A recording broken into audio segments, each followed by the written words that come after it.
of papers. For those online, we'd like for you to get some access to some paper. If you have a sheet of paper close by, if you have a notepad, somewhere where you can write some thoughts. So just like to welcome you guys to Breathwork Seminar. I'm Carol James, and I'll be moderating today's session with Dr. Veronica Salto. I do have some psychologists in the room who will be assisting, as well as I think Alexis Goff should be online, another psychologist who will be assisting us today. So in terms of the activity,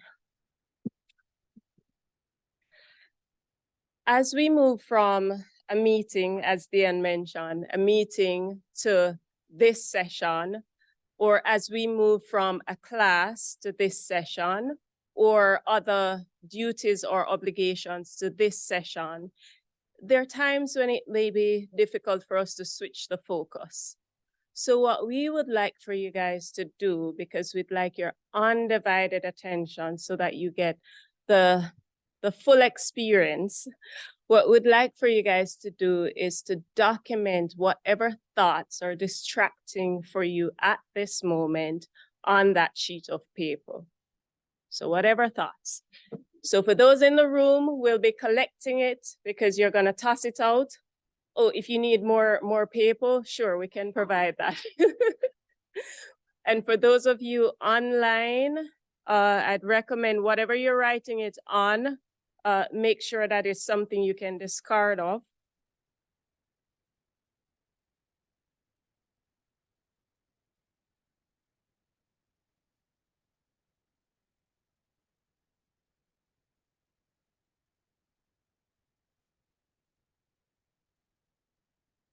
So is it okay for us to give you like 5 minutes just to write that out? Is that good for you?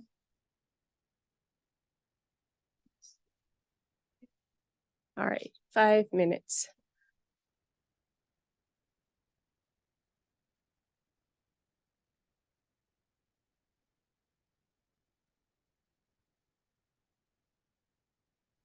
And we ask that even those online, for you to turn off your devices. So as we become more centered and more focused, we want to get rid of all of the distractions. I see we need more paper here.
I think we have 2 more minutes.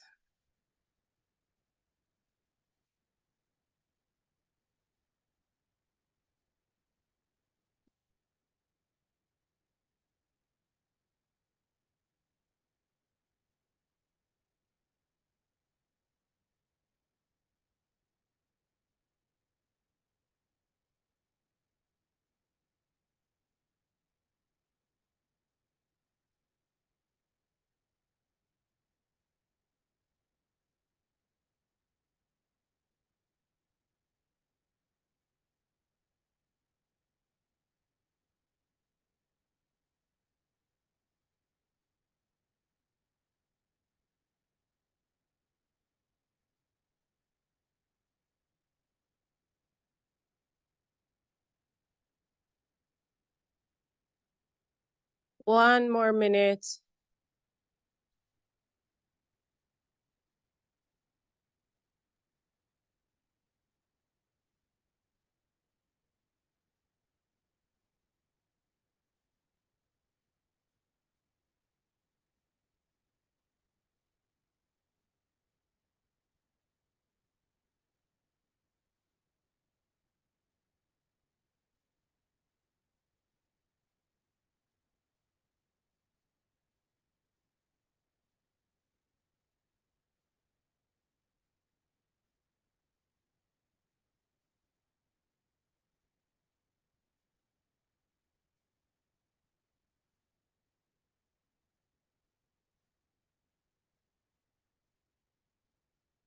Okay, so for those of you online, we're just gonna ask you to toss out the thoughts. So we're not able to see you, but we're hoping that you're participating in the activity.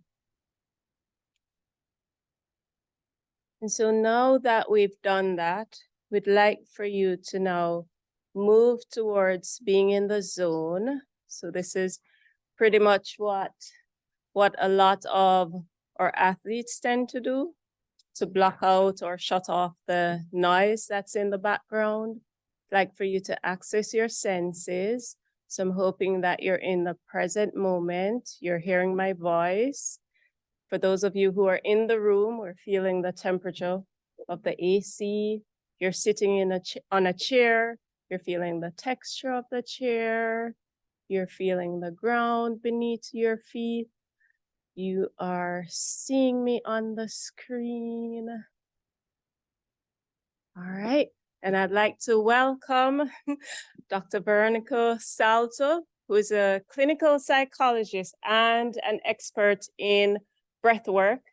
So honored that she gave us her time today because given all that we've been experiencing with the earthquake, with the flooding, with losses, with different traumas, we know that breath work is something that can actually help us to get our anxieties down and to get us to focus and recenter. So it's not an expensive technique now. You do have a psychologist who's gonna help you to use it so that the next time around when a stressor hits, you'll know to incorporate it. You're welcome. Dr. James explained to you a lot of the work helps us with stress. And I just had an example of that, having come all the way up here prepared and find out what my notes at home. So stress level, whoops, right the way up. And I said, okay, I will have to do some of my breathing on the way down in the car and then get myself together to come back again. So we can never tell when these things are going to happen. I'm not a clinical psychologist. I did educational psychology and social psych. Most of my training in all this happened abroad. I arrived here as a psychologist, but there were no vacancies then because I arrived here over 50 years ago. There were no vacancies. They said, oh, I said, do you have positions? Do you have psychology? Yes, we need psychologists. Oh, is there any positions? No. So I went and taught for a while in a rural high school. If I had not done that, I probably would have never stayed in Jamaica because the people were so incredible in this rural high school and I was introduced into everything. So I could become the person that went to teach the sociology of everything to do with Jamaica. And I would have people who were sociologists say, oh, I never knew that happened. I said, well, where did you learn it from? The things, but obviously they were learning quite different things than the experience of seeing what people were going through. I became interested, so I then did in the last 10 years or so, or more than that, started to work with a lot of stress victims, working with a lot of women who had been sexually abused and also been physically abused. Then I started to work with all genders in those areas and was looking at ways in which one could reduce the stress that they were under and help them to heal. So I did various programs abroad because there was nothing being offered here in things like breathwork, perinatal psychology, and natal psychology, which I found fascinating because we know that when it comes to looking at human behavior, most people think, and especially medical people, your behavior starts from when you are born.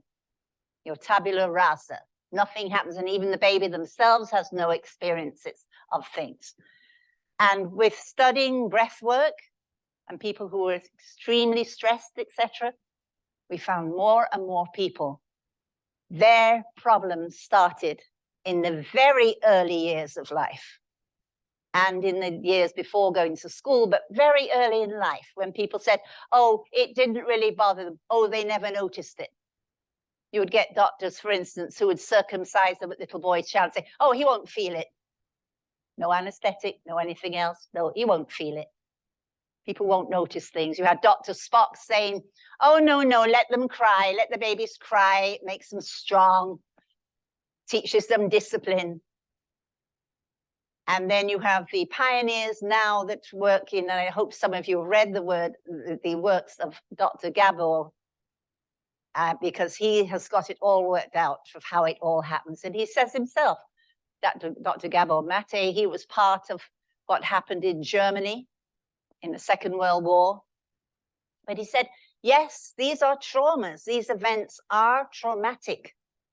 But what creates the problem is what happens as a result of them. Do people and caregivers and people around ignore them? Do they say, oh, I hope they never notice that? Well, let's not tell them that they were abused. Let's not tell them what they lived through. They won't remember it. I was listening the other day to some of the dreadful reports coming out about Palestine and those little babies that have been in the incubators, etc. And the commentator was saying things like, well, lucky they won't remember any of this. They're going to another country now. They won't have any memory of this, of what's happened to them. That is absolute ignorance. They will have memories of it. Maybe they can't tell you what they were, but they'll have all the memories of the horror that they went through. And then simple little things like they're all lying, if any of you saw on the news, all lying on some bed or something, poor little newborns, thrashing arms and legs around like this and this. What are they thrashing the arms and legs around for? Why do you think they're doing that? Any of you think why they're doing that? Why?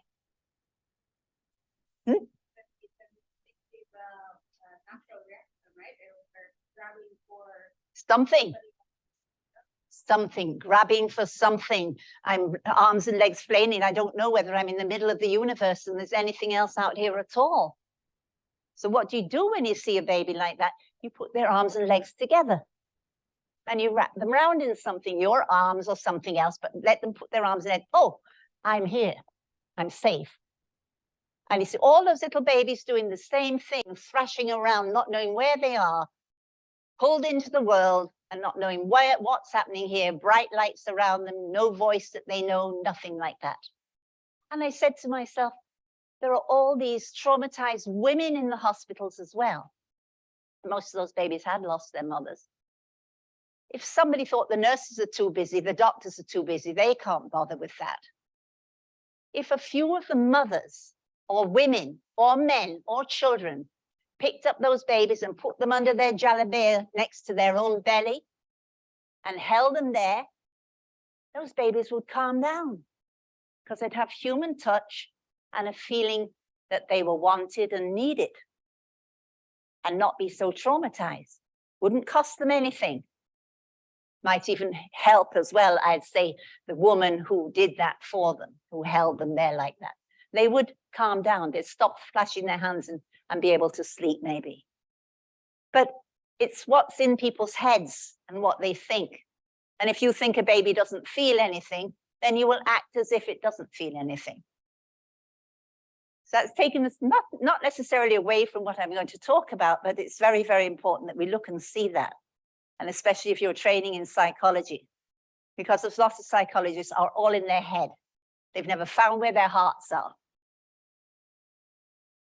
And people don't want to hear these things. They don't want to see that they're actually, what is important is your mind, your body, and your spirit.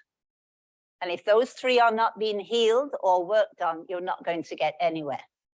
So you have to put those into place when you're working on them, or else you can become one of the people that just categorizes people. Oh yeah, symptoms of this, that, and the other. Oh, definitely bipolar. Let's see what medications we can get for you. Oh, that's not working. Let's try another one. And so it goes on. So I got out of that very early on because I did not want to be somebody that typecast people and gave them a label. And I've actually spoken to psychiatrists who say to me, Ronnie, what was the last class you were doing somewhere? What was it on? And I say it was something or whatever it was, perinatal psychologist. Oh, great. I'm glad you're doing work on that. I'm glad you're doing therapeutic work. I said, aren't you? He said, no, we don't have time for doing that. A very well-known psychiatrist, no time for that. So I'm glad somebody's picking up those things to do. Because that's why we're getting nowhere with these problems when it comes to mental health. Because just look for another medication for somebody, right? So we're not into that now. Breath work, the breath work that I'm going to be looking at with you is known, well, abroad it's known as one of the psychotherapeutic practices. In where we call the West, like Europe, especially England, it's not considered any of those at all. It's some sort of crazy kind of things people are doing, right? I'm used to those labels, incidentally, because when I was here at UWI many, many moons ago, I formulated a course called Human Relations and Communication. Lasted for a few years, that course, but it was too expensive, they said, to offer because it was highly experiential. So like class size could not be really more than 20, 22. And then we'd have to have many more tutors as well. So the university said, no, that's far too expensive. If you can take in 40 or 50, you can continue. We said, no, we can't do it like that. And I remember when we first started teaching across in SR6, I think it was, across the other side, the head of the department and the dean of the faculty, they were standing outside, and then they came to me afterwards and said, why have you changed all the chairs around? Why have you put them in a circle, semicircle? So I said, well, I think it's very difficult to talk to the back of somebody's head. Oh, so then they started to call us the romper room class. Oh, we didn't mind being called the romper room class. We thought that was rather nice. So I said, oh yes, it's Ronnie's romper room class. Everybody fun and games and chatting to people and everything else. But out of the romper room class came most of the people that actually went on to do advanced degrees in psychology, because in those days there was nothing, it was clinical. Sometimes it was on, sometimes and sometimes not. And there was no other programs that people could do. It had to go abroad, and most of those people went abroad. Some of them quite famous people now, and good. They went somewhere where they could do the things that they needed to do in order to be able to help the populations that they dealt with. So that is a little bit of me and psychology here and the human relations. And so, you know, if some of them walked in now, they'd probably say, ah, she's back to the romper room again. Okay.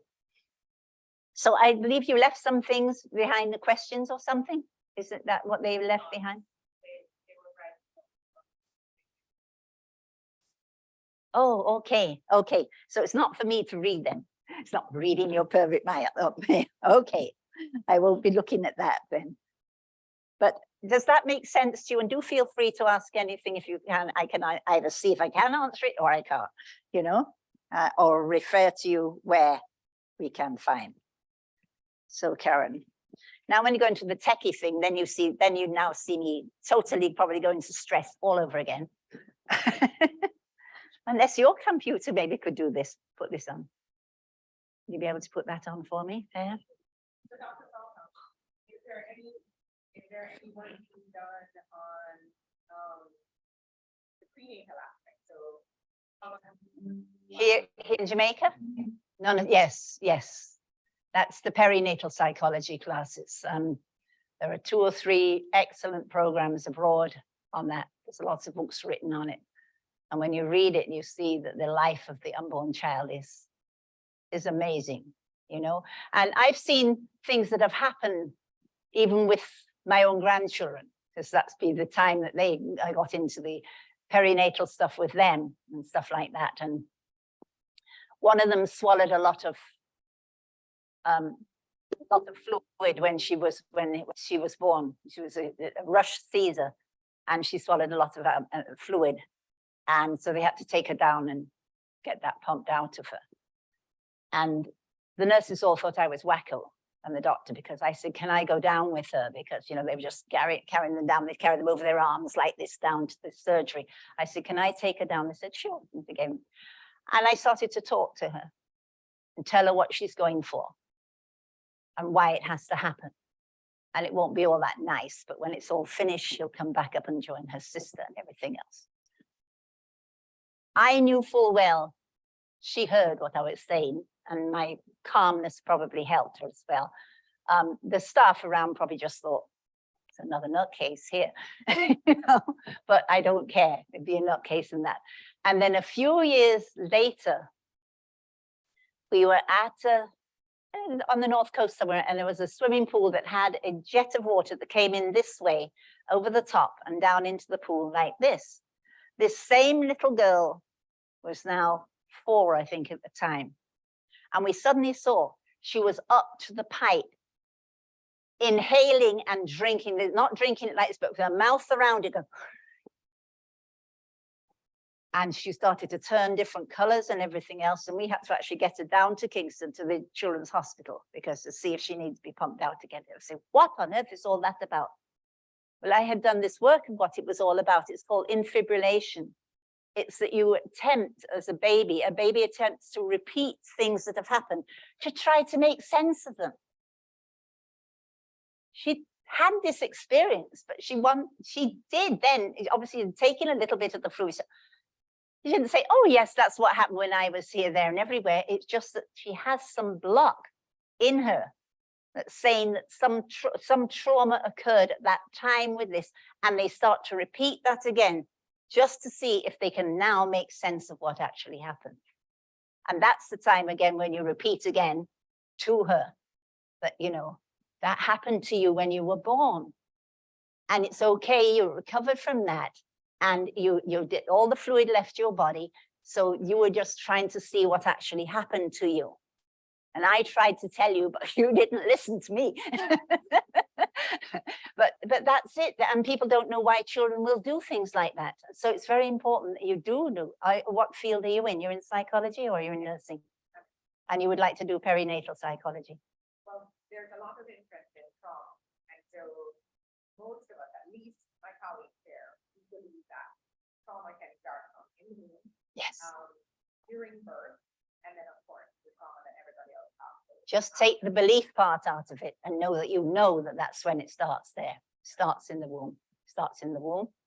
And you know, various things that come up actually in things like circular connected breathing, for instance, will bring up things like this, and people won't say exactly what it is, but what they might be doing in their body gestures or feelings that come up will be things that come, like, for instance, lots of people might feel they were never wanted and stuff like that.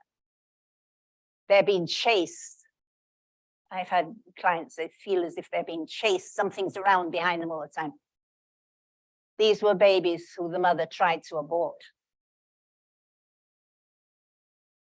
and changed her mind. Or even if they've been talking about it enough that the baby's here, what's happened? You know, that somebody, you're not wanted. Feelings go across. The feelings that this is a wanted pregnancy or a not wanted pregnancy. The issues that babies have and adults have if they were the wrong gender.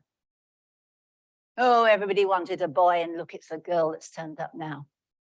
They get lots of issues to do with something is wrong with me. I have to constantly trying to do things so that mommy and daddy will love me. And they're not told they're not loved, but they figured that, you know, that they were not wanted. And especially if then a little boy does come along and then suddenly, everyone's making a fuss about this little boy. And they're not even saying, oh, that's it, I was not wanted, but they know that they were rejected. And those are the things that are so very, very important to an unborn child. So that starts on, in actual fact, if you've done any work on the chakras at all, I don't know whether you've looked at Eastern, if you want to get a lot of the answers to these things, look at the Eastern psychology, look at the so-called programs that might be to do with, well, they have breathwork programs, but they have things like yoga has a lot of the things in of the symbols of what happens, etc., etc. But the East has always paid much more mind to the head, and not only the head, but the spirit. Now, Western medicine, you don't have a soul in that at all, or a spirit. So, you know, not really interested in that at all. And it's not the slushy, religious, almost go to church kind of thing. No, it's not that at all. It's universal spirit. It's goodness, it's that. And you'll find a lot of that then in the Eastern religions and also in their spiritual practices. And the so-called primitive people, like the indigenous people, they have an enormous whole cadre of cures for people for different things that work. But of course, you know, Western medicine regards it all as hocus pocus and all kind of thing like that, you know, but you see, and they quietly just get on with it, doing their work. Some people go to see them. Same in Africa, the whole continent of Africa has had a lot of those practices as well. What will happen when the colonizers come is the first thing they want to do is to destroy that and put their own gods in place so that they will then have control. And the gods are really not a supreme god. The gods are them that are running the religions for you and getting everything done for them, you know, and to put the emphasis on people feeling guilty about things and so on. So you build them up so that they're very needy. And they have to come to you for help because you're the only one that can tell them what they can do. So if you look into some of those practices, this that I have on my neck today was given to me by a shaman. This is, you know, the sign that's on, this was a group that put it this way around, in fact. You know, the two snakes that go up in the poles and the sign for medicine, which is again that snakes had healing qualities. And even in the Middle Ages in Europe, there were certain kind of snakes that they let walk around in the wards in a hospital. They didn't hurt anybody, but they said the energy that they put out was energy that healed. So anyone think you're real mad if you go and get a big python and put it in your bedroom or something like that. But you know, they knew which snakes they could put in and which ones they couldn't put in. And I come from Ireland. I was born in Ireland. And of course, you might know the story of St. Patrick, which was the first Christian saint there in Ireland. St. Patrick always has the rod that he has snakes around it. And they say the story in Ireland is that St. Patrick got rid, you won't find, the Irish people say you won't find any snakes in Ireland at all because there aren't any, because St. Patrick got rid of all the snakes. But you see the symbolism of that. And it was only after, when I got older, I realized what they were saying is St. Patrick got rid of all the so-called pagan ways of worship, all the pagan deities and the pagan ways of healing. Those were the snakes. He got rid of all those because he got rid of all those beliefs. And so I always thought, yes, he just went and got rid of the snakes left, right, and center, and you know. But there aren't many snakes in Ireland, probably because they just don't like that climate there at all.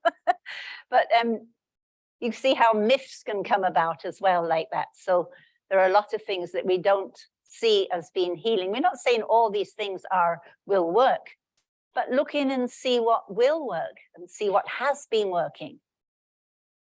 And see that, you know, the Rastas believe and a lot of other people believe that for every disease there is a cure. There is a plant that will cure everything. You might say, yes, but what happened with COVID and this, that, and the other? Well, have you ever wondered these diseases that we're making, we can't find cures for? Isn't that a little strange?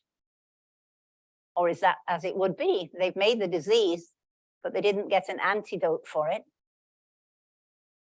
So Anyway, let me go back to what I was going to do. Did you get this? Oh, yes. So I put up there what it's all about. And I know that we've got some people online, so we can turn that over now. I said, oh, all open minds are welcome. You see that there at the bottom, because it's very important. Yes, Sharon, if you can move it over, told me that. Breath work. Now, there are lots of different forms of breath work. You might do yoga classes and you hear about breath work, or do breathing classes, but they're not necessarily breath work as is actually taught as a psychotherapeutic skill, because they often involve the mind as well. They'll tell you to hold your breath for five seconds, breathe for 6, hold for 4. What's involved in that besides the physical exercise? Your brain. Your brain is counting 1, 2, 3, 4. 1, 2, 3, 4, 5, 6, 7, 8. No, your mind is very much involved. Your brain is involved in that. Whereas the breath work that is taught as a psychotherapy tool, it doesn't involve any counting of it, because you just want to get it to work. And it's taught in a certain way that the in-breath and the out-breath take the same length of time. And the things that are written there about it is what they're saying about it. It's a full inhalation, means that you're willing to share your life. And deep breath, deep in-breath, willingness to experience life fully. Out-breath, willingness to free yourself from things. And your feelings are blocked on the in-breath and the out-breath. You see people breathe, say, okay, take a deep breath, and you see this. No movement anywhere at all. No movement anywhere. People are very frightened of what might come up. You know, what might come up? What am I holding on to?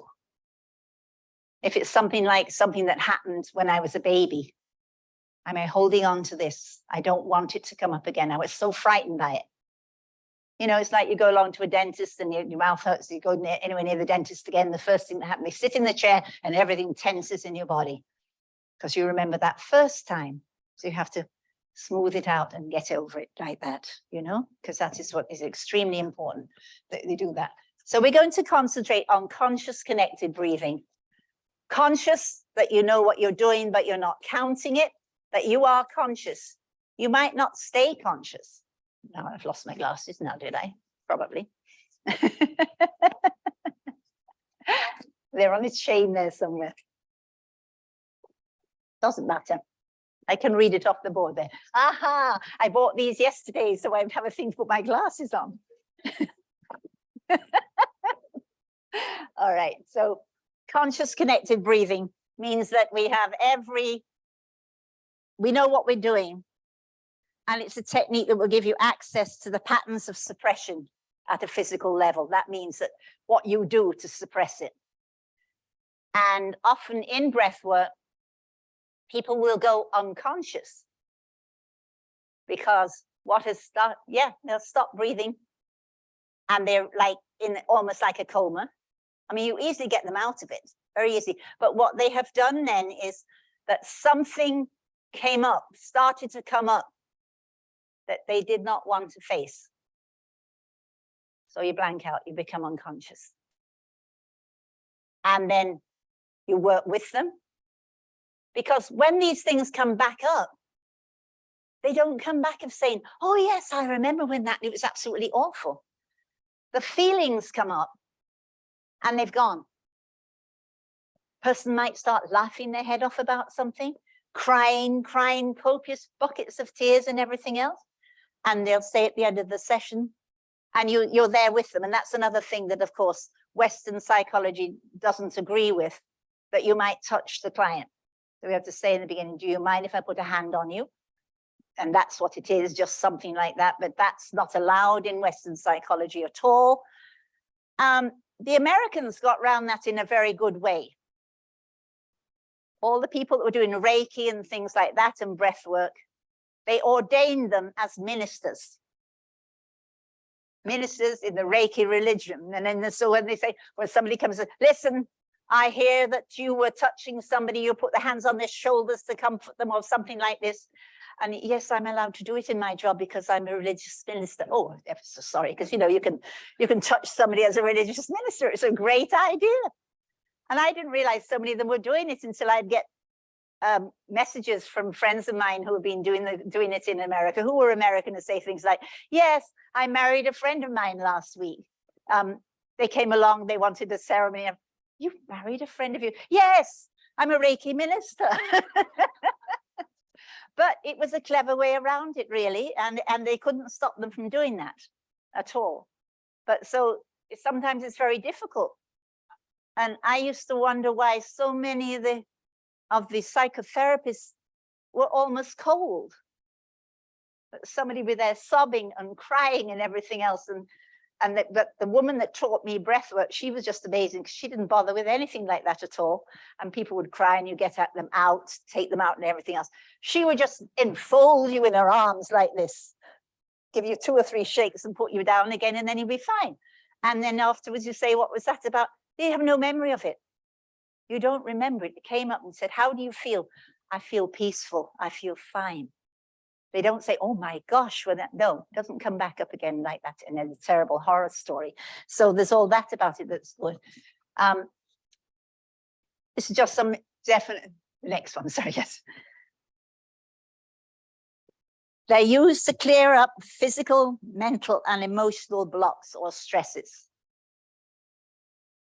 As I say, in Western psychology, you really deal with physiological changes that will help, but not mental changes or spiritual changes that would help. Breathing is the interaction between our inner selves and the surrounding atmosphere. It's essential for physical and psychological well-being that our breathing is optimal, that we breathe optimally, as best, as full as we can.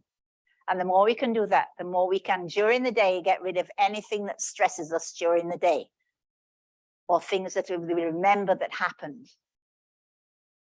It's both an art and a science.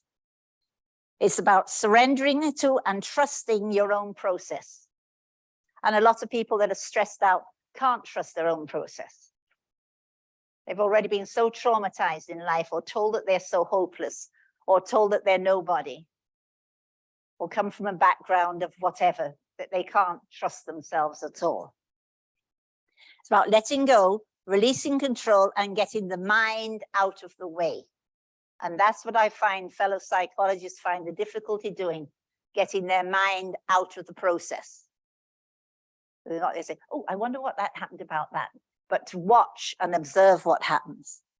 Science is about the techniques and supporting the person who is surrendering in the breath work. Most effective when the science and the art work together. Just quickly, it enhances personal growth. We'll go into that in much more detail about what it does, and a useful tool for bringing about permanent psychological positive changes, right? There's some of the experiences up there. Emotional release. That's the main one. And even with small amounts of breath work, you get emotional release. Sadness, the main emotions come up. Sadness, anger, fear, sexual feelings, joy, and bliss. After a breathwork session, most people feel joyful and with a sense of bliss. They're taken as they come, neither pushed away nor held on to. But this is up to the facilitators not to say, what was that you know, just let them go with it, go on. They might go from one to another. They might go from the crying to the laughing and so on. And it's very funny if you do group breathworks. I don't do large groups because you can't facilitate everybody. You have to watch. You're there, we say, holding their space for them. So I usually would have some people that will be there with me to see what might be happening or something else. But it's very funny. If somebody starts laughing hilariously in the group, 2 seconds later, the whole group is rolling around on the floor laughing. And when it's all over, we say, what were we all laughing at? I have no idea. Were we laughing? It's really great. Same thing with crying. So there's almost an idea that like you can feed off other people's emotions too, and it gives you a chance to be able to release yours as well. I said here about going unconscious. When a block emerges that the person does not want to deal with, they go unconscious. It means that the unconscious material is starting to emerge from them, and it overrides the conscious intent that they had to work on it. So what we do then is we tell them to breathe under it. We don't know what it is, but we say, breathe under it, breathe under it, breathe under it. And how do you breathe under it? I don't know. But by telling them that or telling myself, you will breathe under that and be able to move on and be able to release that in some way. Going to sleep. People who are Caesar babies, this often comes up. They're actually getting rid of anesthetics out of their bloodstream, out of the cells in their body, cellular memory. There's a lot of the anesthetics. Never get released. So you'll be interested in that for your peripsychology of that and the nurses, etc. So when they go into that unconscious, go to actual sleep, it's the anesthetics coming out. And I've known people that are extremely good at doing breath work. Carol Lampman, for one, was one that said she was able to smell on their breath different types of anesthetic that had different odors, slight odors coming out. Now, they might have been in their body for 30, 40 years, but they've never had a chance of being released because there was nothing there to release them. They were supposed to be released in the ordinary, oh, they got rid of in time. Yeah, they are, but they're still there. So it doesn't really mean it's bothering them, but it is a chemical that should not be in your body. So they normally, people go into deep relaxation as well at the end of, and go to sleep. If they've had a good session, they go to sleep. I've always laughed and said, really, I need 2 rooms with doing breath work. I need a room to do the breath work in and a room to leave them in to sleep, because some will sleep for an hour and a half and you're saying, okay, we really like to be able to use this room. You know? They need a little dormitory where you push them out and leave them to sleep there. And then they wake up feeling, you know, all the good feelings they should have. Then we have spontaneous breath patterns. Some people just get into, and maybe if they dance or something like that, that is trumping, as they put there in the thing. If you've watched dances in Jamaica, when you see the women trump, they'll usually do it at party, 9 nights and things like that. They will go into the spirit, they will have this trumping thing, or somebody's died or something else. That gets rid of an enormous amount of the stress and the sadness that's associated with things. That's come directly from Africa. And it's still done here in the trumping thing of a dance. If you go along and you see those things happening. I remember once years ago, it usually happens with the beat of the drum, whatever the drum was playing at the same time as well. And that happened with one of the dancers at the Commonwealth, not this Commonwealth, this was the Commonwealth on about 30 years ago. And the girl was quite in the spirit and they couldn't get her out of it.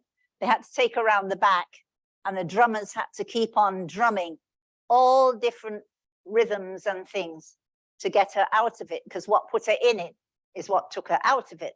And they didn't know what the frequency was or the pattern that had got her in. So they had to do it until eventually she said, oh, okay, then where was I? You know? So, but that also releases a lot of stuff by people just being allowed to do what they want. In doing a lot of this, the person might experience tetany, which is when it happens, their hands freeze. All the tension is in it and like that. And it's usually those fingers are frozen like that, and these here, and the mouth. You just have to, it won't come out by saying straighten out your hand. Use your hand and just over the top of their hand, not touching it at all.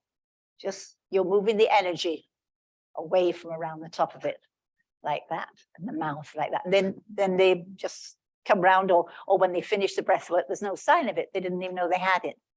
It's usually then, again, things are stored very deeply and they've had them for a long time when you get the tetany happening.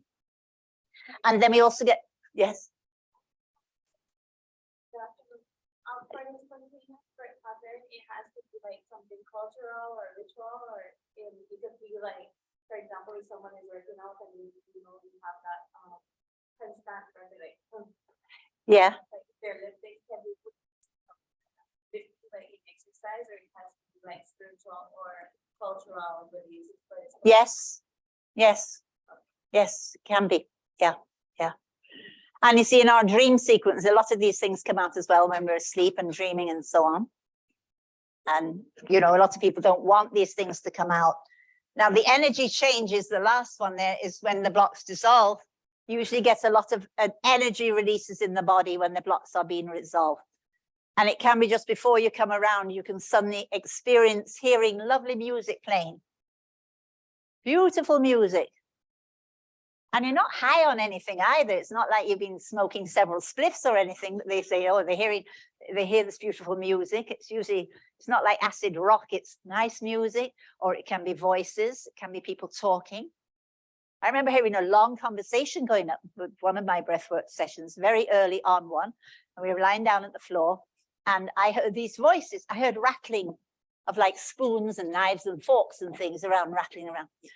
And the people, the sitters, were sitting at the end of the room together with our trainer, our facilitator. They were at the end of the room. And I was saying to myself, why are they making so much noise? They shouldn't be serving tea in the middle of this session, because normally it's deathly quiet and everything else. I said, God, I don't know what on earth they're doing.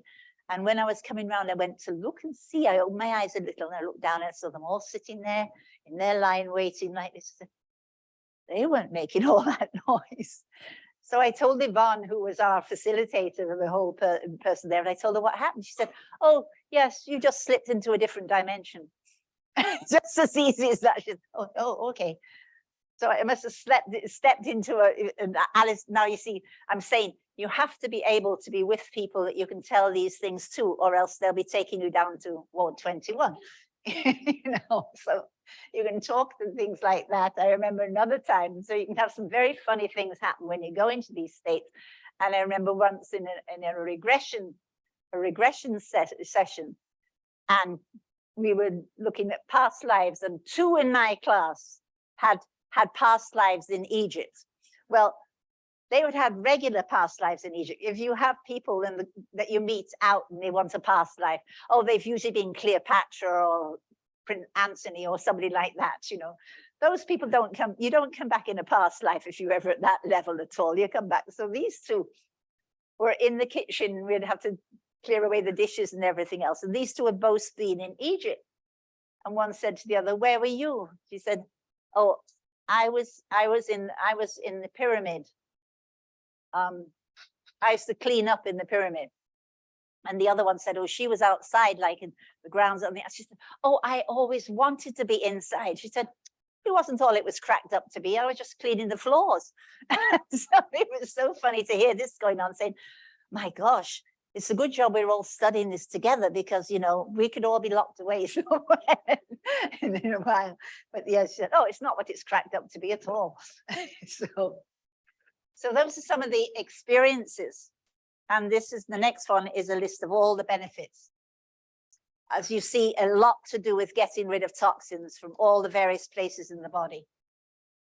And the bloodstream, the tissues, lowers blood pressure, boosts the immune system, digestion, liver, kidneys, purges the body and brain of chemicals. And we really need things like that in this day and age, because half the time we don't know what we're taking in our bodies. It increases intimacy and enhances your libido, reduces physical and emotional stress, and is greater for relaxation and inner peace. Returns the body. This is one of the most important ones, because this is what it hinges on all these things. You know that mostly nowadays our bodies are in an acidic condition, and they should be in an alkaline condition. So the kind of foods we eat and the kind of toxins we're exposed to. But the alkaline condition is the one that the body functions best at. And the acidic one is the one that causes the diseases, and etc. And it returns it to an alkaline position. Increases life force and energy, and increases mental clarity and creativity. That I remember finding out, not necessarily quite late on, but one of Carol Lampman would say that if she ever wanted to really solve a problem, like not really solve it, she knows what it was about, but can't organize how her thoughts are going to do. She said, I just put that in my head, I lie down and I do a breathwork session. And maybe later on in the day or the next day, I can see how I'm going to organize. It's not like flash, it comes in a flash, but your brain will shove around and get that information. You know, it's just like saying sleep on it. And you can, and you get, she said, no, I do that with problems that I need to solve, that I know the answer is there somewhere.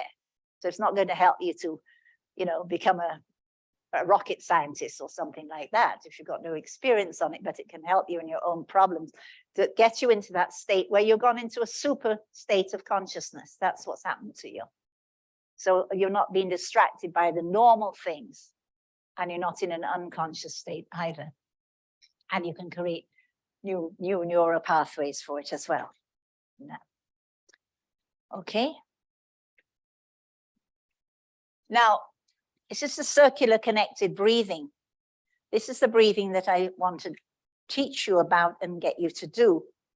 You'll see this little man standing there, and it's actually circular connected breathing. You see the arrows going around in that circle. It's a very easy form, except you'll find out that this is the breathing pattern. You'll find out as well that you'll probably have a lot of problems with the way you breathe already, because a lot of us do. We have all kinds of problems. We have reverse breathing, which means that we're not breathing that way around, we're breathing the other way around. We have stuck breathing. We have things that people are breathing in, but they're holding on to their diaphragm, all things like this. All of these are stress-induced by things that have happened. Hold your breath when something happens. Look what happens if you're driving your car or something and a child runs out in front of it. What's your reaction? The tension's coming to your hand. You might stop breathing for quite a while. You realize I haven't taken a breath in the whole time since I did this and held my hands when that child walked into the middle of the road there. Oh my God. Yeah. That's what happens. We hold our breath for things.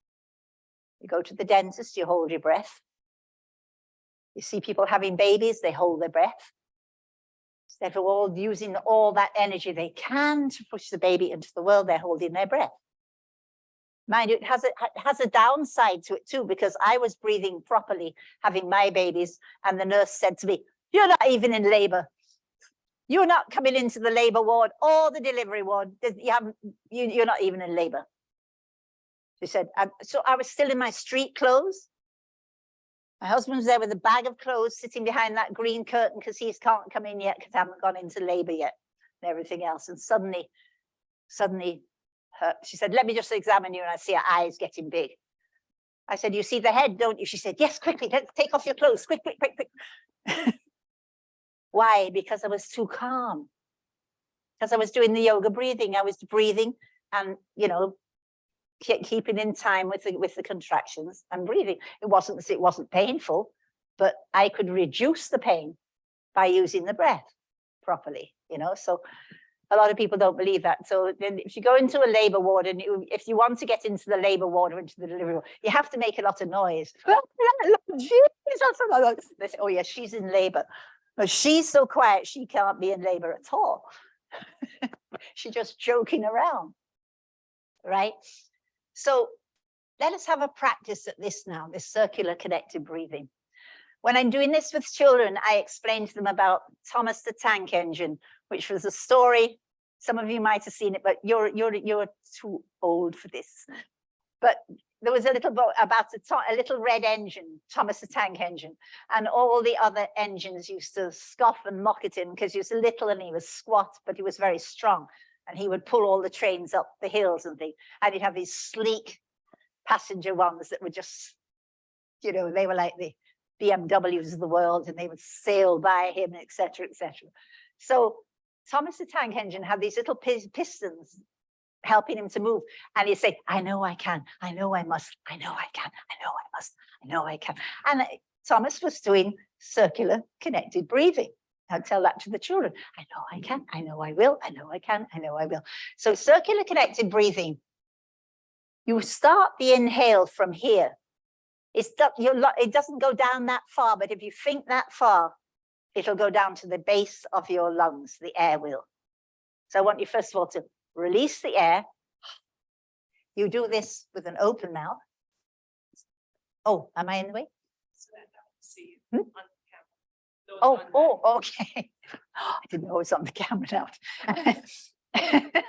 So shall I do that again? Anyway, anyway, so the circular connected breathing is that you're going to inhale, exhale first of all, and leave the mouth open for this. Don't be frightened of having breathing through your mouth because you get much more oxygen in. Yes, if you like to stand, it's much easier. Who wants to stand can stand, who can sit can sit. So first of all, get rid of the breath and do this by taking a great big okay. Now I want you to think of the breath going right down here to your pelvis, but then imagine it going up your back. Remember, you have lung space in your back that's hardly ever used. You find swimmers use the lung space in the backs because they're on the front there in the water. So I want you to think of the breath as going in your back there, going up to your shoulder blades.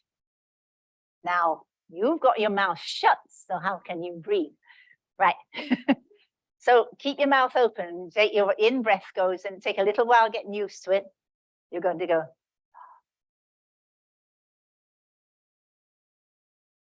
Till you get to your shoulder blades there. That's the end of your in breath. You're holding your breath. And you are holding it with your shoulders. All right, relax, relax, relax. Yes, it's hard to get used to doing. So, Step back. Those online, they can't see oh, your hand. okay. Is that right? More. More.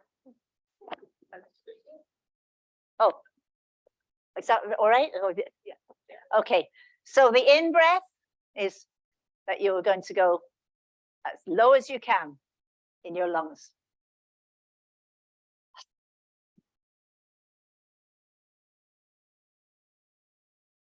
To see frozen shoulders. I'm only doing that to show you the arm movement, right? So the breath is going right up your back. If somebody's can there be with you, they can put their hand on your back and make it move, that's your breath going up to your back to there. When it gets to here, you can just think of it as like a waterfall here. It's got to here. The only way it can go is out, down the front of your body. To start the next one.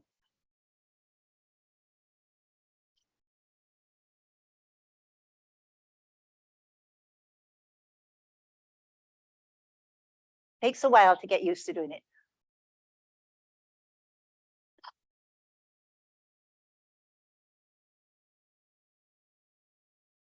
Doesn't matter because you've probably been doing wrong breathing the whole of your life.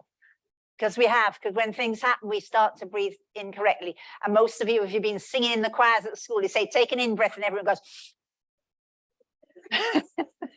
that's not an in-breath. That's a whole breath for the choir. No. So you just have to get into, and then it will go into a rhythm and you'll see that your in-breath and the out-breath are exactly the same length. You don't have to think about it. You don't have to think about counting about it or anything else. And you're taking in more air than you would normally take in that breath. So what I'd like you to do is, I'm not going to criticize you at all now because you know what you're supposed to do. And you just take 5 of those breaths. Shut your eyes to do it. It's easier. Take 5 of those breaths. I don't see mouths open. But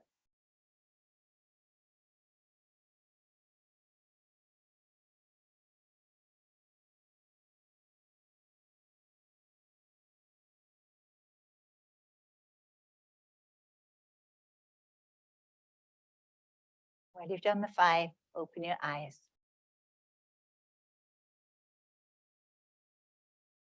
When you've done the 5, open your eyes. Anyone want to tell them what they feel like?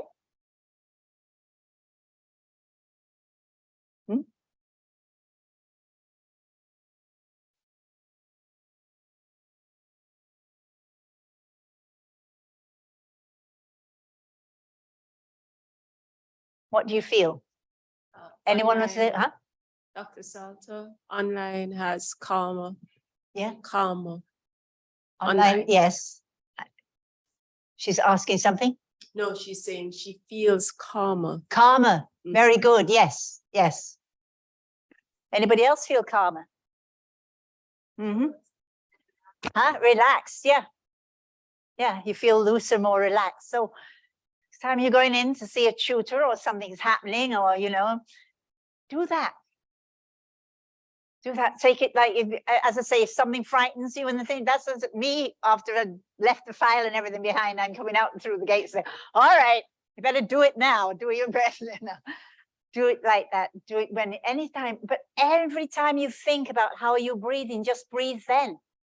You can only help but improve your mental state by doing that whenever you feel like doing it.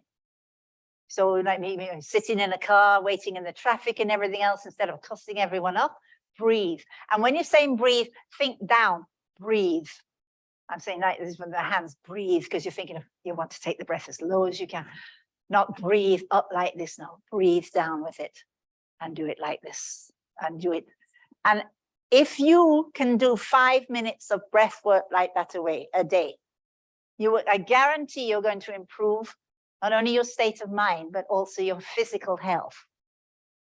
If you are getting in a real panic about something, you've got to take this essay at something and you're in a real panic about it, and there is another breath that will get rid of a lot of that stuff, that toxins, very quickly. Panting breathing. Now you probably can't do panting in it. I've sold people in businesses and things like that. Okay, if you can't just get by yourself somewhere and do some panting breaths, like, oh, I've got to go in and see so and so.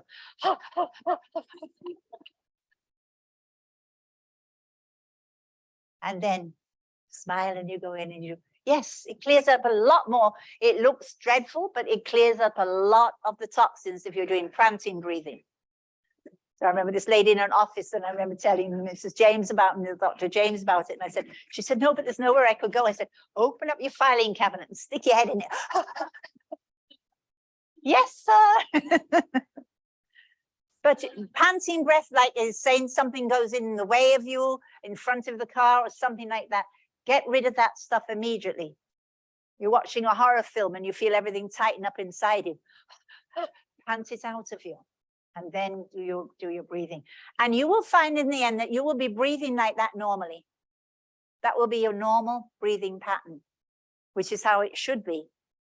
So that you can then, and of course in breath work it is exaggerated more than that, but this is, you're doing a normal breathing pattern, you are calming yourself down, you're getting rid of all those toxins. If at the end of the day you want to do that, put on some nice music for yourself and listen to that music and just breathe like that. Free yourself of all that stuff that's in your system. Because we don't have to do anything to get that stress and the panic. It's happening all around us. So you just concentrate on that and do that breathing. All right. Anybody else online want to say anything? I'm just catching up on the messages. So I'm not sure what this is in response to, not feelings. Oh, the babies. Okay. Okay. All right. Yeah. So Can only see a head online. Okay. yeah. So Sorry, I'm so just that's- seeing the other that's message. Oh, fixed okay. now. All right. All right. Do you guys have any questions online? Or online participants? Any questions so far?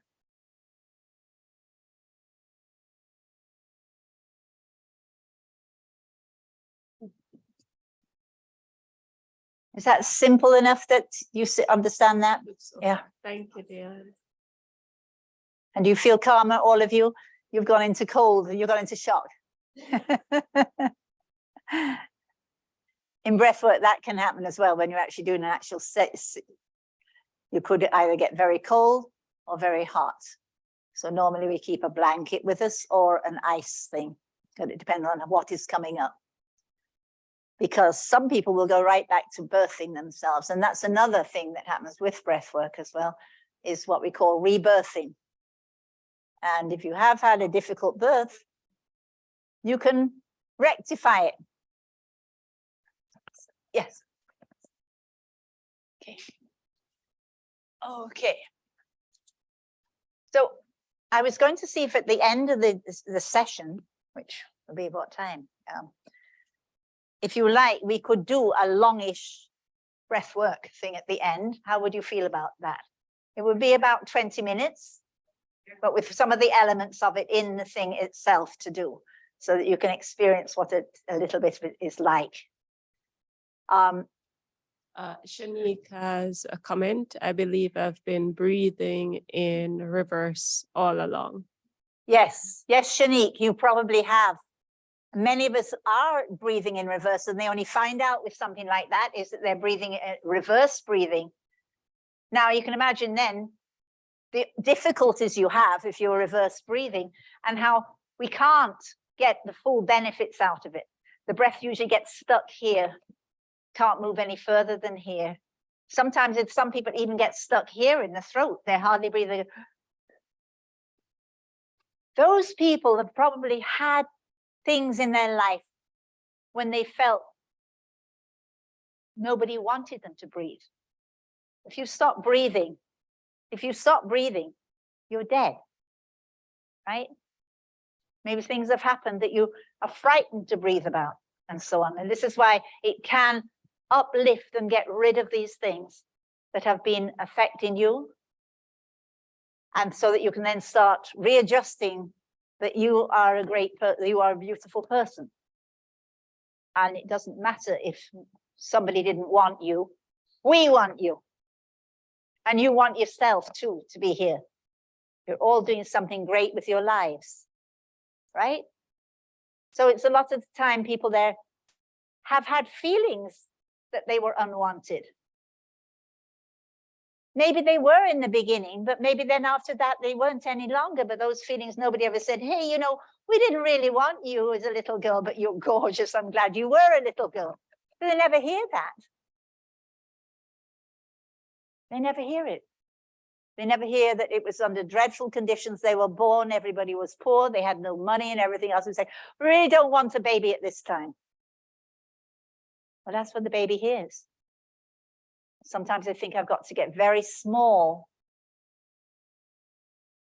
I had a client a few weeks ago and she said, I've not got small because I was not wanted. I got small because of old age. but they had a client the other day and she went through a breathwork session and she said, I asked her, how did she think this particular thing? How did she feel it had affected her? She said, it stopped me growing. She was about 4'10", an adult woman. She said, I stopped growing because I didn't want to be seen, because I thought if I wasn't seen, then people would not be reassured that, yes, we didn't want her. So people are carrying around a lot of stuff that we don't know what they're carrying around with them. And breathwork is a thing that you can do and get rid of the stuff for yourself.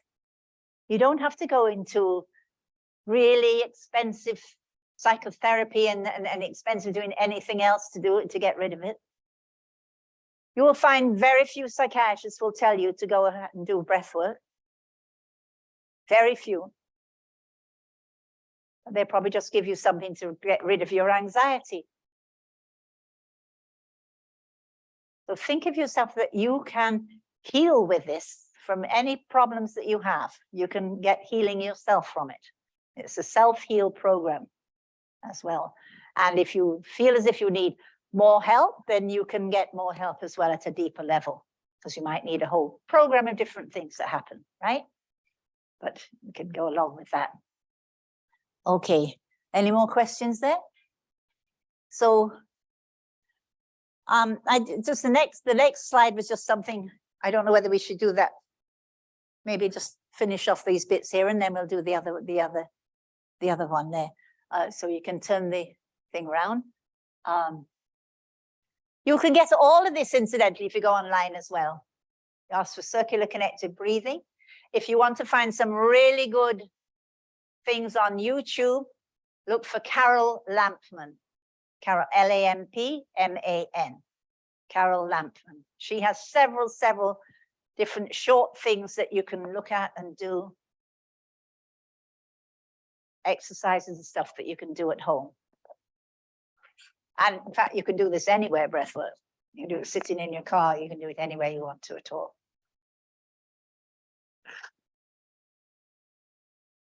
Now, I just gave you here a little bit of the background. As I say, in the East, it's been known for thousands of years. And it seems Dr. like Western Salzo? Christianity stopped all this thing from happening. It's Carol, Oh, to repeat the name, Carol Lambert. Carol Lampman, Lampman. Lampman.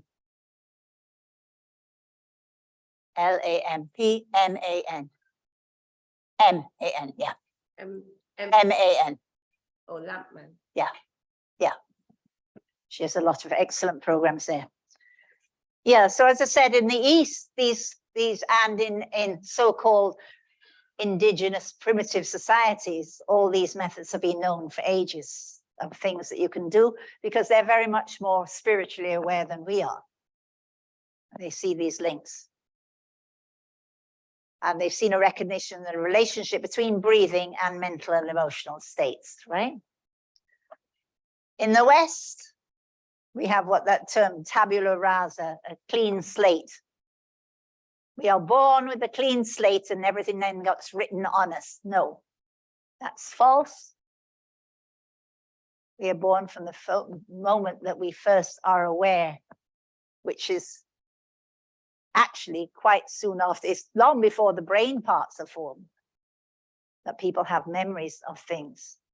And when you're looking at a lot of the work that's done in pre and perinatal psychology, you would really see how amazing it is. And people can't be making up these things is another thing. They can't be making up these things. Why should they not have consciousness from the time they were conceived? When they became a living being, did they have consciousness then? So breathing in the West is used to reduce stress and induce calm, yes, not to bring about the catharsis of emotion and relieve trauma, but it calms you down to breathe properly, right? But if it's not to relieve past traumas, whereas mixing up the East and the West together, it is now used particularly to break down traumas and stress, as we see more and more that stress is behind most of our psychological conditions now at the moment. And we never seem to get rid of stress either. We're in a permanent state of stress. So this is why things like breathwork are very good. Now people are recognizing the body-mind connection, but body is still considered superior in many quarters, and there's little or no recollection of spirit at all. Now, the accumulative scale of childhood trauma is the one that's now been recognized as the source of stress for individuals. And starting off very, very early on in the child's life, starting off even with the work that's on perinatal psychology, which will be looking at the experiences of the child. And it's not that the child will tell you, you will find out in something like breathwork what they're going through. Their body will give them away in lots of ways. They will mimic different positions they were in, etc., for different times that it happened. You have the thing of them saying, some people saying that they're trying to get away from something that's after them and stuff like that. If you see pictures of twins, you can see that absolute communication one with another in the uterus. They're privy to seeing that now. People say, oh no, they don't recognize people, they don't know people. Of course, they know voices, they know people around, they know moods of people and everything else. I remember with one of my grandchildren, and she was absolutely bawling and screaming hysterically when the nurse was carrying her out. And her father was sitting beside me, and I said, that child's traumatized. And my sister-in-law, who was a nurse, said, nonsense, she's got strong lungs. I said, none of my children went on like that. That's not strong lungs. She's traumatized. So I said to her father, go and talk to her because she knows your voice. And he looked at me like, I said, she knows your voice. Go over and talk to her. You're the only one here in this crowd. Mummy's in being stitched up or whatever. You're the only one whose voice she knows in this crowd. And it was bright lights bearing down on top of her. So he went over and he said, hello, how are you? And she put her little hand out and grabbed his finger. And then they had to go down then to the nursery with him with his finger like that. She stopped bawling and he started bawling. And, you know, nobody thought that she hears the voice. He used to talk to her. He used to talk to her, sing to her, laugh to her, ask her what kind of day she'd been having and so on. And maybe hear their mummy talking to them, but people don't talk to that baby around there. So now we're recognizing that these accumulation of childhood experiences is, of course, what's creating so much stress in our lives later on. And as I put there, it's not the act itself, but it's what happens after it. Something terrible happened to you and nobody bothers about it. And actually, that's what so often happens with parents. They say, let's not talk about that. So you're never going to tell her that's what happened. Or the child has been adopted, taken away from their natural parents, and they don't bother they don't tell the child.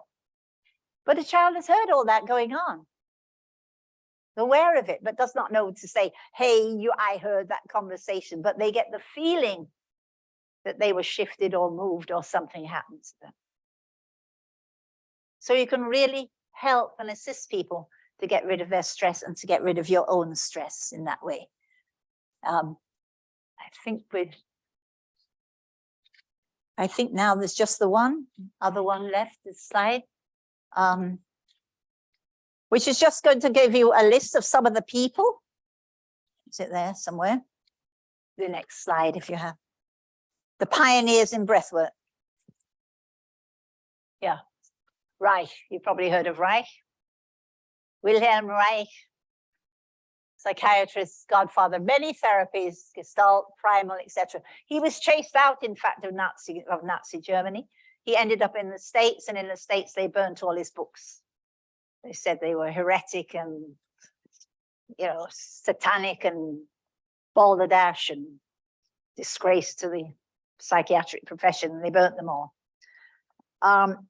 Here's one of his main things that he said as well, besides all the other things, was he said, don't be so concerned about what the client says, but how they say it, which is very important. We learn what we can say and how we can say it and everything else, and we learn our scripts from other people around us, but our body can't lie. Our body can't lie to those things. So how are they saying it? Are they scrunching up when they're doing it? Are they crossing their legs? Are they tying? What are they doing with their bodies? And you watch that to see what's happening. He also worked very much on the whole idea of body armor. When I was doing the training in most of the psychotherapies, we always had on the last day a person who was trained in massage, very good masseuse, came along. He said, one, we're getting rid of a lot of stuff ourselves, and also holding sometimes stuff from other people. And we have the thing that's called body armor. She, as a very good and excellent masseuse, could feel hard, you heard that, hard pieces inside where you think you're soft all over. This is body armor. That our bodies build up armor to protect us. The thicker the armor is, the more trauma and pain we've been carrying, so we can get it covered up. There are other ways we arm ourselves. It's a little bit difficult to tell nowadays who is armed and who is being a fluffy diva. But at one time, and it probably still is so, a lot of girls who have been sexually abused when they were young developed an enormous amount of body fat, a protection for themselves.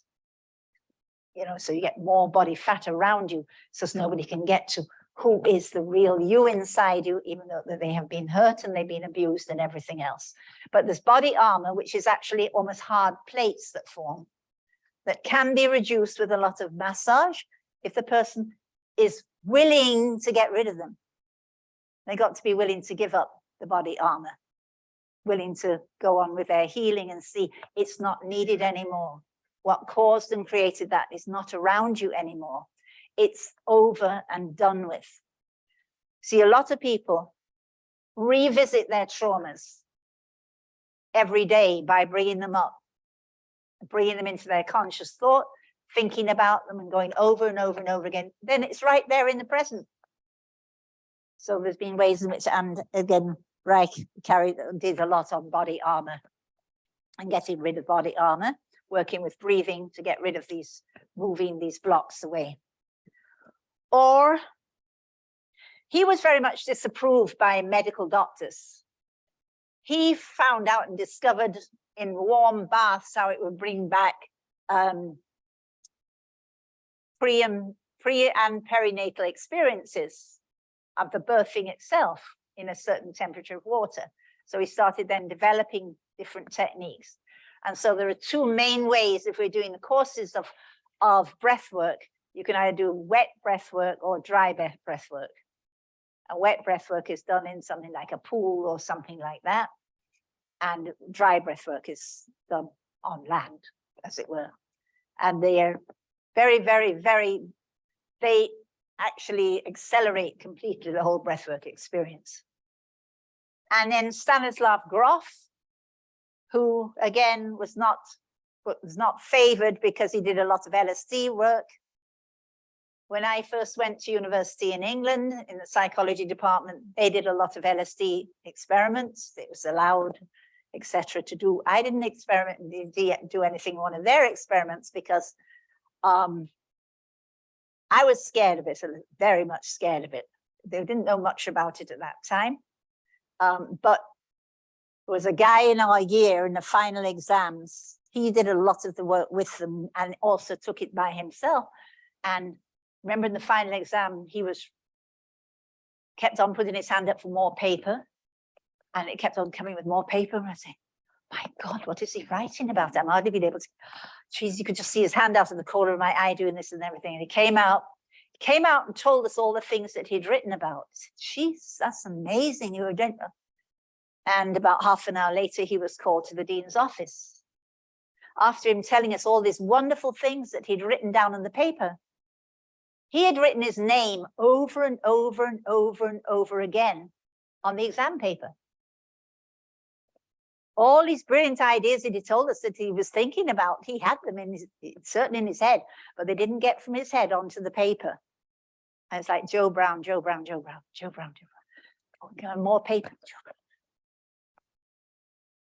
So he was really, he wasn't guided in terms of what he was doing with that.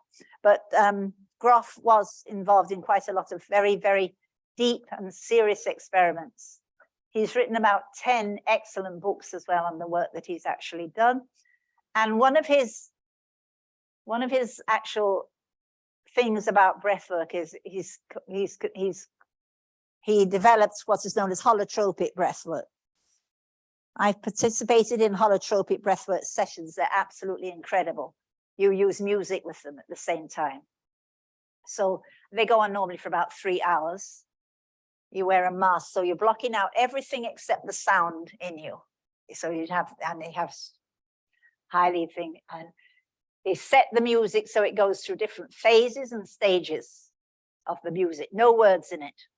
Once you put words in it, you get people going back into their conscious minds again. So it'd be all kind of different music together, played for about 3 hours, and you just express yourself with the music of things that happen. It's really quite an incredible experience. You really do feel as if you've really had an outer body experience with that. It's got to be very well guided, but it's really an incredible experience. And he was responsible for it because he said holotropic means that it's getting, moving towards wholeness. That's what he says, that we all need to move towards the wholeness, W-H-O-L-E-ness. So he combined it with music. He was into supportive physical contact, not much, but support your clients if they need support in that way. Put a hand on them or something and say, I'm here. Don't interfere with saying, oh, but that's a terrible thing that happened to you. No, nothing like that. Just let them know that there is another human here who is with them through this exercise. And he did a lot on perinatal psychology and birthing. Those are the pioneers. And then the last is that what are the 4 levels in healing? Groff himself said that all of it begins at a spiritual level.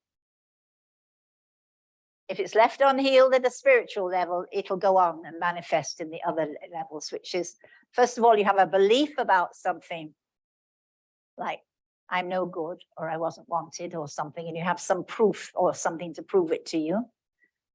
And then that develops into an emotional distress about the feeling that you had, or what people thought about you, and so on. It goes into the emotions that you have and are sharing. And then if that's left unhealed, you can then go into a physical manifestation of the disease. We talk about psychosomatic illnesses and say that things like asthma has been stress-induced and things like that, all brought along by something else. And in order to be completed, healing must take place at all levels. So I think that so what happens in Western medicine a lot of the time is there is no contact at all with a spiritual level. And I don't mean a spiritual prayer level and having to go to church. I mean a spiritual, knowing that we are spiritual beings as well as physical beings, as well as emotional beings. And we have to put that into the picture in order to deal with the whole person. That's why he called his work Returning to Wholeness, becoming whole individuals, right? That's 4 levels of healing. Okay. And that's the cycle itself. Start with the connected breathing. You have to surrender in this. Can't be holding yourself back. If you're not ready to do it, don't do it, right? Don't be holding yourself back in it. Got to be able to participate fully in what's happening.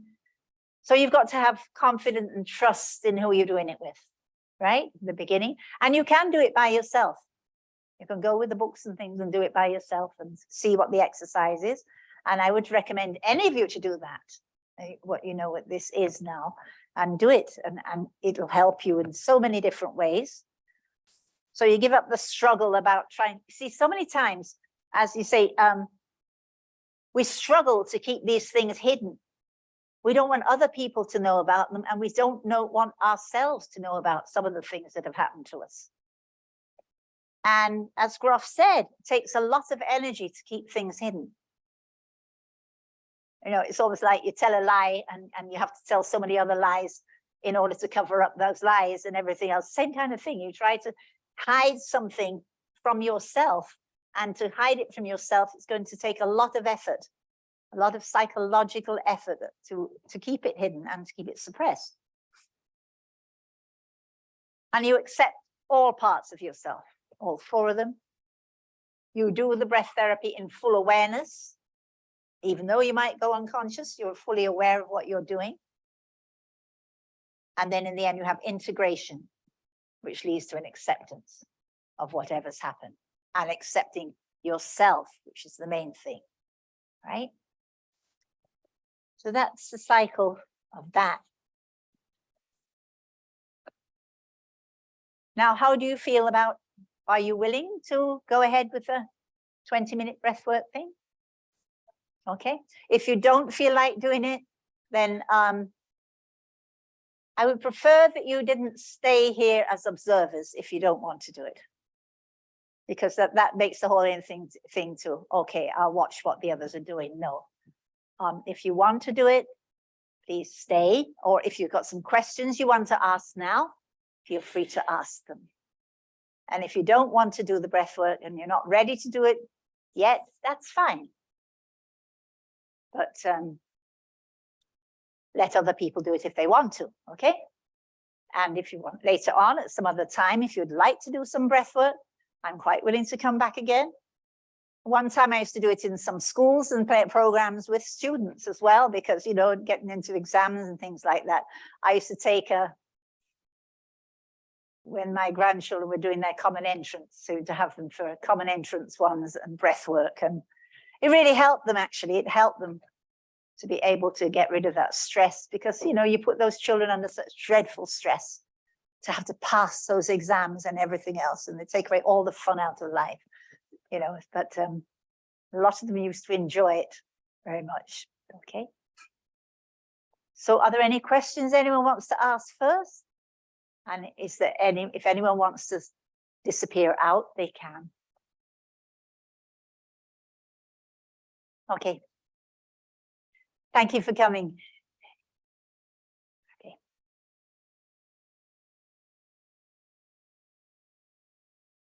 Now, is that okay? Does anybody here have any questions that they can ask? Any questions? Oh, Joy Pilgrim. How are you, Joy? Let me see if I can.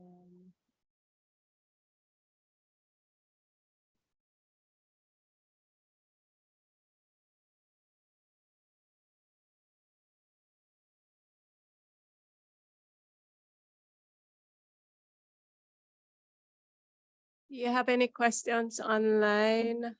Gonna ask our technical team to unmute the participants so that they can. Oh, I can just read this out as a conclusion. A conclusion, though. This was written again by Groff. As I say, he's written about 10 books. And to me, I have great faith when I see this. He said, it's hard to imagine that Western academic science will continue indefinitely to censor all the extraordinary evidence that has in the past been accumulated in the study of various forms of holotropic states, as well as ignore the influx of new data. Sooner or later, we'll have to face this challenge and accept all the far-reaching theoretical and practical consequences. When that happens, we will realize that the nature of human beings is very different from what is being taught at Western universities and what the industrial civilization believes it to be. We will also become clear to us that materialistic science has an incomplete and inadequate image of reality, and that its ideas about the nature of consciousness and the relationship between consciousness and matter, particularly the brain, have to be radically revised. It is my firm belief that we are rapidly approaching a point where transpersonal psychology and the work with non-ordinary states of consciousness will become integral parts of a new scientific paradigm of the future. So you will be the ones that are carrying that forward. And notice the words he uses, because we talk a lot about altered states of consciousness. But what we're talking about in psychotherapeutic terms is non-ordinary states, which means that the state of consciousness has been altered, but not by chemicals or anything else. So other states of consciousness will be altered by drugs, by drink, by whatever. And those will be, they were in an altered state of consciousness. This is a non-ordinary state of consciousness. Means that it is induced by yourself, by things that you have done. It can be through prayer, meditation, breath work, music. Music is a very great way of changing your states of consciousness. Depends on the kind of music. You don't want some acid rock kind of music, because that'll take you right out of it and shoot in your home. But a lot of music is very good for altering consciousness.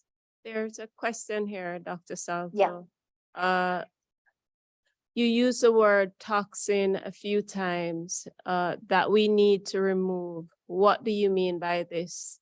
Is it only in relation to, example, the medicines left in the body, or is it more than this? It's a very good question. Of course, it's much more than that. We think of toxins as any poison in our body. It can be something that we eat, it can be something that we breathe in with us, and it can be something that we ourselves make in our own bodies. Stress will create toxins in our own bodies, right? And that must be got rid of. So it's not just the medical term of toxins left behind because of medicine. But that adding to all the other toxins is going to put us in a very toxic state, right? Does that answer your question, Elise? Elise? Okay, great. Thank you. Don't know if we have any more. Yeah, sorry, questions. you can see now how much we are geared to think of it in a medical way. We can get rid of these toxins because these toxins have come from something else, but we ourselves, the stress itself will create those toxins in us by burning things up differently in our own bodies and so on. And this is where the breath, oh, I had a little thing that was saying that. And let me see if I have the actual figures here, because I was so amazed when I saw that somewhere, that stress takes rid of, what is it? It's something crazy, like 70% of the body's toxins are got rid of by breathing.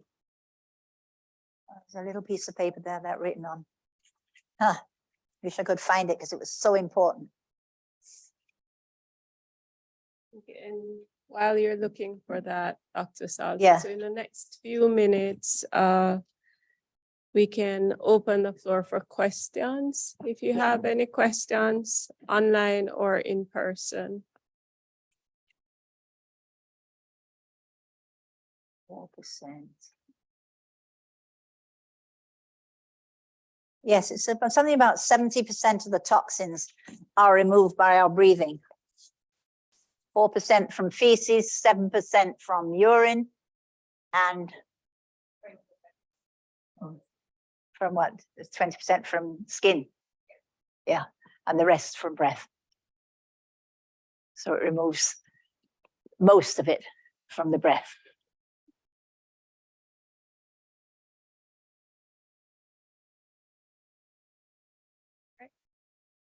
Yes, you had a question?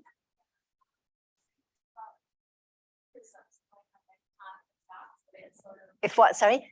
Like panic attacks, like when persons have panic attacks, but it's not like tied to an event, like it's just unexpected. Like, what is your breath work? Like, how does it deal with that? So how does it conceptualize those? Because those toxins have never been got rid of, and they can come up at any time like that. And it might be that you've gone into an overload about something that you might not even be aware of. You might have even smelt something in the environment, picked up something or something like that, not aware of it, but then it will put you into overload and create that panic attack for you. Immediately go into some circular connected breathing when that happens. As soon as you feel those feelings coming up, start again, just doing.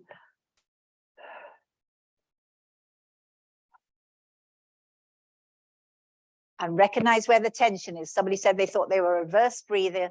Just be kind to your body and say, no, no, no, we don't go that way round. Come on, play the game right. Yeah, just be aware that your body's, if it's stressed out, it's the symptoms are going to come out in lots of other ways as well, you know? Just even overeating and stuff like that can prevent the toxins and everything. But the toxins are the things that are in excess. And we already are living in an environment that is so full of toxins. You know, if you go up into the mountains and you smell that air there, compared to what we're smelling down here, the traffic and the fumes and everything else. And then people in rages around us all the time. You go out in the traffic and people are shouting and doing things. All of that is creating tension in your body. So you come in feeling like an absolute wreck. And then people will maybe do something then to say, oh, my God, give me a strong drink, and then make themselves worse again, you know, by adding things that might necessarily do it. But find some nice music, maybe a little glass of wine, and some nice music and breath work, but not the whole bottle. But just, you know, it's very important to know that we are not the cause of all these things around all the time, but there's enough happening around. My daughter of mine says she's fine until she gets onto the Mandela Highway. If she's been to the North Coast or something, she said, as soon as I get on the Mandela Highway, everything goes, ugh, in me. Oh, going into Kingston. Yeah, yeah. Yeah, yes, anything else there, Karen? No. I don't know if, do you guys have any questions online? If not, then I think we can wrap up. So Dr. Salto, thank you so much for your presentation. I think that persons are eager to do more of the practical Yes. work, and I think that's something that we can work out for later. Well, I was going to on. say, if you want to work out at time, the people that want to come back for a practical session, I would make it into an hour session for that. An hour is normally about a breathwork session. But if there's some of you would like to come back at some time to do that, so that you absorb what you've done already. Down in the front and up the back mirrors. Yes, you see that there. Anika's put that there. Mhm. Okay, John called them microcosmic. You focus your breath. Is where your internal energy follows. Yeah. Again, coming from the east. Yeah. Right, and I'd like to thank our psychologists who have volunteered to show up here in case we have like additional questions or any challenges. Thanks to our psychologists online as well. And thanks to our audience in person and online. Thank you, everyone. And thank you for having me.